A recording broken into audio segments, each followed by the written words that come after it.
오늘 사도행전 8장의 말씀은 스데반의 순교 이후의 이야기로 이어집니다. 예루살렘 교회에 말 그대로 큰 박해가 일어났죠. 사도들을 제외한 성도들이 유대와 사마리아 모든 땅으로 흩어졌습니다. 겉으로만 보면 교회가 무너지는 장면 같습니다. 그러나 사도행전의 시선을 우리가 곱씹어 보면 전혀 다른 것들을 하나님께서 우리에게 말씀하고 계심을 보게 됩니다. 성도들은 핍박을 통해 흩어졌지만 말씀은 흩어진 것이 아니라 퍼져나갔다라는 것을 우리에게 마주하게 하지요. 박해가 교회를 꺼뜨린 것이 아니라 복음의 그 불씨를 멀리 옮겨붙게 한 것과 같다라는 것을 우리에게 들려줍니다. 오늘 사도행전 8장의 말씀은 예루살렘 중심의 그 복음이 이제 사마리아와 땅끝을 향해 확장되는 중요한 전환점이 기록된 말씀임을 우리에게 마주하게 하죠. 이 말씀을 통해서도 두 가지로 이 아침 우리에게 주신 은혜를 같이 누리기 원합니다. 첫 번째, 하나님께서 우리에게 허락하시는 말씀은 흩어져도 말씀은 전진한다라는 거예요. 조금 전 읽었던 4절의 말씀입니다. 한 목소리로 받들어 읽겠습니다. 그 흩어진 사람들이 두루 다니며 복음의 말씀을 전할세. 아멘. 참 놀라운 말씀입니다. 박해가 일어났습니다. 성도들이 흩어질 듯이 도망갈 수밖에 없었습니다. 집을 떠나야 했고 익숙한 공동체를 잃어버린 형편입니다. 그들의 안정된 삶이 송두리째 뒤 흔들려 버리는 상황이죠. 그런데 오늘 성경은 그들을 도망간 사람들이라고 말하지 않습니다. 뭐라고 이야기하죠? 흩어진 사람들.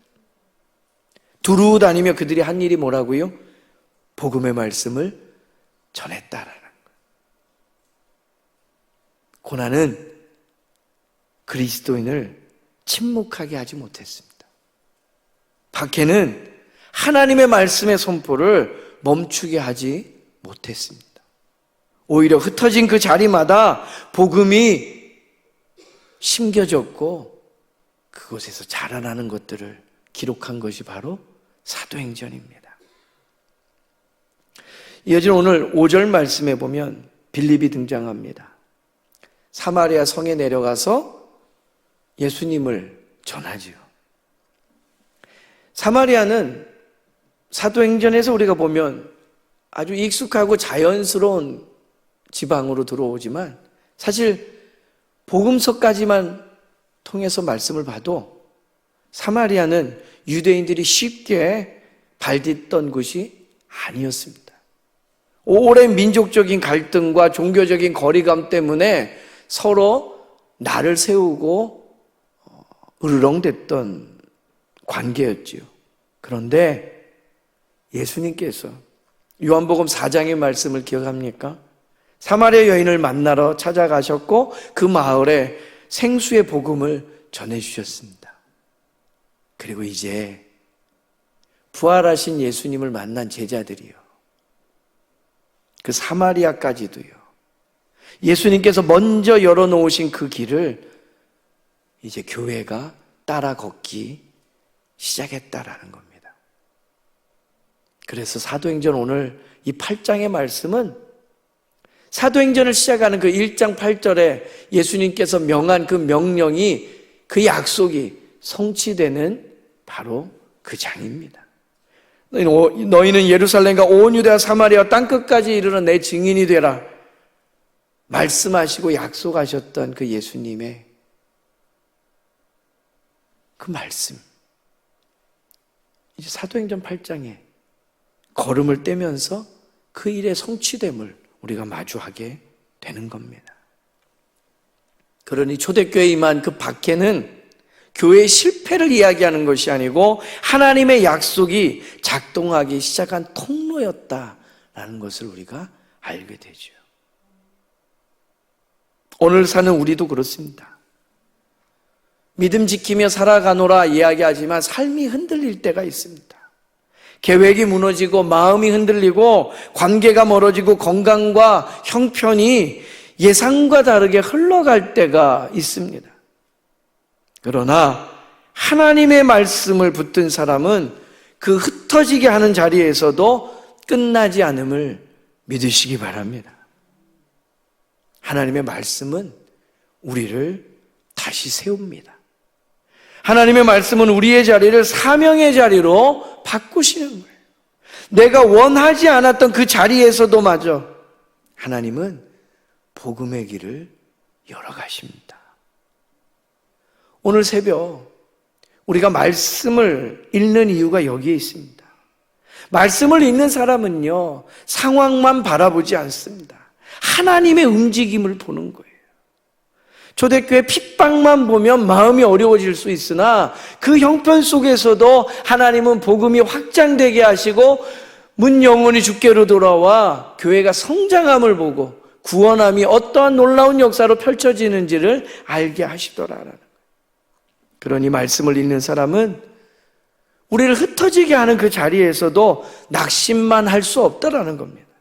그 자리에서 하나님께서 또 새 길을 열어주실 것을 기대하고 그 믿는 믿음 안에서 하나님의 시각을 갖게 되기를 바라고 그 믿음의 여정을 꿋꿋이 걸어내는 저와 여러분 되기를 간절히 소망합니다.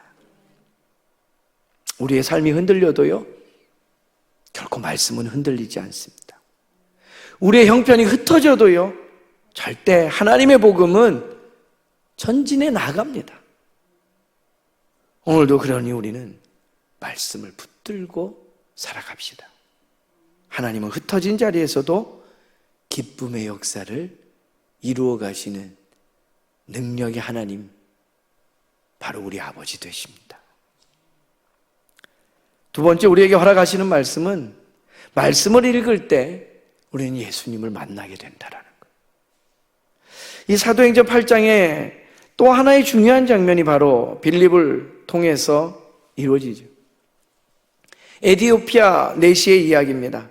그는 예루살렘에 예배하러 왔다가 돌아가는 길이었어요. 병거를 타고 있을 만큼 유력한 사람이었습니다. 그는 이사야서의 글을 지금 대하고 있어요.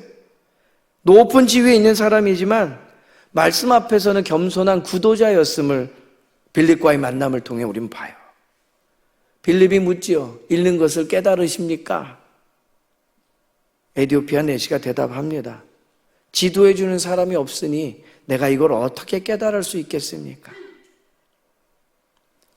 그가 보고 있던 장면이 이사야서 53장 고난받는 종의 이야기였어요. 빌립은요, 오늘 말씀에 보면 그 말씀에서 시작하여 예수님을 전하기 시작합니다. 여기에 말씀 읽기에 핵심이 있음을 보게 돼요. 성경을 읽는다는 건요, 예수님을 만나게 하는 축복의 통로인 줄로 믿습니다. 우리의 어떤 교양과 양심을 쌓기 위한 글이 아니에요. 이 생명의 말씀인 성경은 오직 예수 그리스도, 주님을 만나게 하는 거예요. 예수님이 누구신지 알려주고 예수님 믿는 이에 그 걸음이 어떠해야 되는지를 또 알려주는 거예요. 에디오피아 내시는 말씀을 읽다가 예수님을 만났습니다. 할렐루야. 그리고 곧바로 그 자리에서 세례받기를 청하지요. 그리고 그의 인생이 달라지는 거예요. 39절 말씀에 보면 뭐라고 기록돼요? 내시는 기쁘게 길을 가므로. 그의 걸음이 달라졌다라는 얘기예요. 말씀을 읽는 기쁨은 바로 이것입니다. 말씀을 읽다가 예수님을 만나는 거예요. 말씀을 읽다가 내 죄를 담당하신 어린 양 예수 그리스도를 발견하게 되는 거예요. 그게 우리 안의 기쁨이에요. 나를 버리지 않으시고 구원하시는 그 하나님의 아들, 내 길을 인도하시는 그 손길을 우리가 깨달아 하나, 그것이 내게 위로가 되고 힘이 되고 소망이 되는 것을 발견하는 거예요. 오늘 이 아침 우리에게 그러한 은혜가 있기를 간절히 소망합니다. 다 이해하지 못할 수도 있어요, 때로는. 그런데 말씀 앞에 머무는 거예요. 겸손히 물을 줄 아는 거예요. 그럴 때 성령께서 우리의 마음을 열어주실 줄로 믿습니다. 빌립의 사마리아 전도와 에디오피아 내시의 회심을 보면서 우리는 복음이 유대인의 경계를 넘어가는 장면을 오늘 마주한 거예요. 여러분, 하나님의 말씀은 환경에 갇히지 않습니다. 하나님의 말씀은 사람을 찾아오고 사람을 변화시키고 기쁨을 일으키시는 줄로 믿습니다. 말씀을 읽는 사람은 결코 길을 잃지 않습니다. 말씀 속에서 예수님을 만나는 사람은 다시 기쁨으로 충만케 될 줄로 믿습니다. 오늘 우리의 하루가 그러하기를 간절히 소망합니다. 말씀을 통해 예수님을 만나고 예수님 때문에 우리에게 주어진 길을 기쁨으로 걸어가는 복된 하루 되기를 간절히 소망합니다.